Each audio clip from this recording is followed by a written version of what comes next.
Salam damai sejahtera bagi kita semua.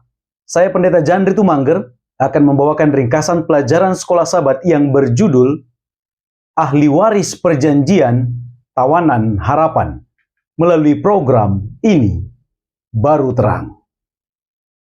Melalui pembagian tanah yang Tuhan lakukan untuk bangsa Israel yang ditulis dalam kitab Yosua, Tuhan ingin menunjukkan kepada bangsa itu bahwa janji-janji Tuhan bukan sekedar kata-kata, akan tetapi sesuatu yang memang benar-benar dapat dilihat, bahkan dimiliki. Meskipun tanah Kanaan adalah anugerah pemberian Tuhan, bangsa Israel memerlukan langkah iman untuk dapat masuk ke dalamnya dan mendudukinya. Sepanjang pelajaran Sekolah Sabat minggu ini, kita akan melihat bahwa Tuhan menggunakan tanah perjanjian, tanah Kanaan, untuk mengajarkan kepada umatnya tentang anugerah, tanggung jawab, kasih, keadilan, dan juga pemulihan yang Tuhan lakukan.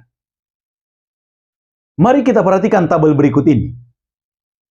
Di bagian atas ada fokus, ada tema, dan ada penjelasan. Pelajaran Sekolah Sabat untuk minggu ini saya bagi ke dalam 3 bagian. Yang pertama akan membahas pelajaran Minggu, Senin, dan Selasa. Saya berikan warna kuning. Kemudian bagian kedua akan membahas pelajaran di hari Rabu. Saya berikan di warna hijau. Kemudian bagian yang ketiga akan membahas pelajaran di hari Kamis. Saya berikan yang berwarna biru. Mari kita masuk ke bagian yang pertama. Fokus pelajaran di hari Minggu, Senin, dan Selasa. Tema yang saya berikan adalah Kanaan sebagai anugerah. Apa alasan di pelajaran hari Minggu sehingga Kanaan disebut sebagai anugerah? Yang pertama, sebagaimana Taman Eden, Kanaan juga adalah milik Tuhan, dan itu diberikan kepada umatnya. Kanaan diberikan kepada Israel, Taman Eden diberikan kepada Adam dan Hawa ketika itu. Lalu yang kedua, sebagaimana Eden, maka Kanaan juga adalah gambaran kehidupan berlimpah yang Tuhan berikan bagi umatnya. Lalu yang ketiga, sebagaimana Taman Eden dapat hilang jika perjanjian dilanggar, maka sama halnya juga dengan Kanaan itu. Sekalipun itu anugerah, itu juga dapat hilang bila mana umatnya tidak hidup dalam perjanjian. Lalu kemudian kita masuk ke pelajaran Senin. Mengapa Kanaan disebut sebagai anugerah dalam pelajaran hari Senin? Pertama, Kanaan itu adalah penepatan janji Tuhan bagi umatnya. Jadi itu diberikan sebagai perwujudan yang selama ini Tuhan janjikan. Lalu yang kedua, Kanaan itu adalah bukti ketergantungan umat Tuhan kepada Tuhan. Mengapa demikian? Pada waktu di Mesir, kebutuhan irigasi itu didapat dari Sungai Nil. Akan tetapi di Kanaan, kebutuhan irigasi itu hanya diperoleh dari hujan yang turun. Dan hujan itu adalah pemberian Tuhan ketika itu. Oleh sebab itu, tinggal di Kanaan berarti menyatakan ketergantungan penuh kepada Tuhan. Alasan yang ketiga di pelajaran hari Senin. Kanaan itu diberikan bukan karena bangsa Israel layak atau berjasa sehingga mereka dikaruniakan Kanaan. Akan tetapi murni itu adalah pemberian Tuhan bagi bangsa itu. Sekarang kita masuk ke pelajaran Selasa. Apa alasannya sehingga Kanaan disebut sebagai anugerah?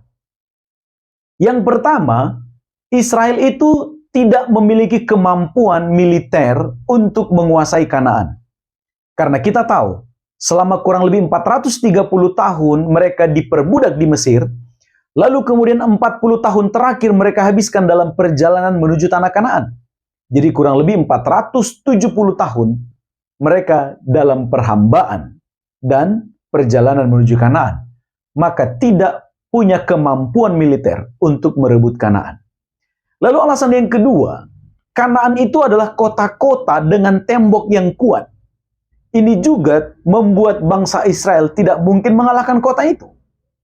Lalu yang ketiga, Kanaan itu didapat melalui karunia Tuhan. Sebagaimana keselamatan, itu juga bukan upaya dan kemampuan kita, tapi Tuhan yang mengaruniakannya. Akan tetapi ketika Tuhan menganugerahkannya atau mengaruniakannya, kita harus menerimanya dan kemudian hidup dalam ketaatan perjanjian dengan Tuhan. Itu fokus pelajaran untuk Minggu, Senin, dan Selasa. Sekarang kita masuk ke pelajaran di hari Rabu. Temanya adalah Kanaan sebagai keadilan dan belas kasihan. Pada waktu bangsa itu sudah tiba di Kanaan, Tuhan membagi-bagi tanah Kanaan itu kepada seluruh orang Israel.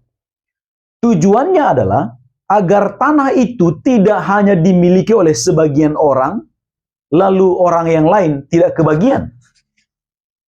Akan tetapi, ketika tanah itu sudah dibagikan, Tuhan juga menetapkan hal-hal penting yang harus diperhatikan. Yang pertama, Tuhan menetapkan tahun Sabat. Setiap tahun ke-7. Setiap tahun ke-7, tanah yang mereka miliki itu tidak boleh diolah. Artinya, apapun yang tumbuh, biar tumbuh secara alami. Dan jika ada orang yang membutuhkannya, dapat mengambilnya secara bebas. Tuhan ingin menekankan bahwa umat Tuhan perlu saling memperhatikan satu dengan yang lain. Perlu saling menolong. Kemudian, Tuhan juga menetapkan tahun Yobel, tahun ke-50. Ketika tahun ke-50 ini tiba, maka tanah akan kembali kepada pemilik.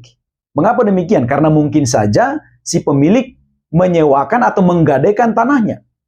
Dan ketika dia tidak mampu untuk melunasinya, di tahun ke-50 tanah itu harus dikembalikan kepadanya.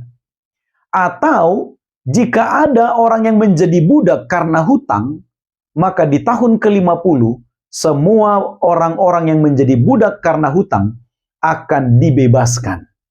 Dalam hal ini kita tahu, Tuhan ingin kita memulai sesuatu yang baru, sesuatu yang lebih baik dari yang sebelumnya.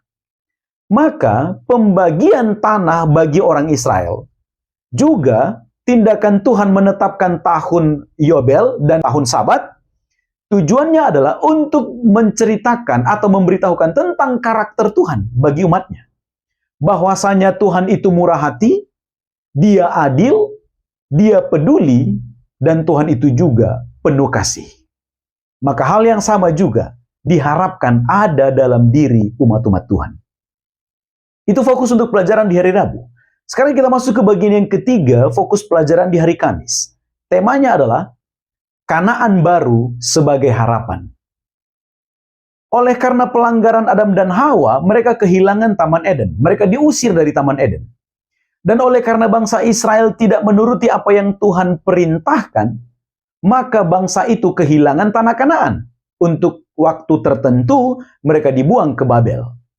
Akan tetapi, Tuhan menjanjikan pemulihan bila mana mereka mengaku dosa mereka, lalu kemudian mereka bertobat dan mencari Tuhan dengan sungguh-sungguh, maka keadaan akan dipulihkan. Mereka akan dikembalikan ke tanah Kanaan.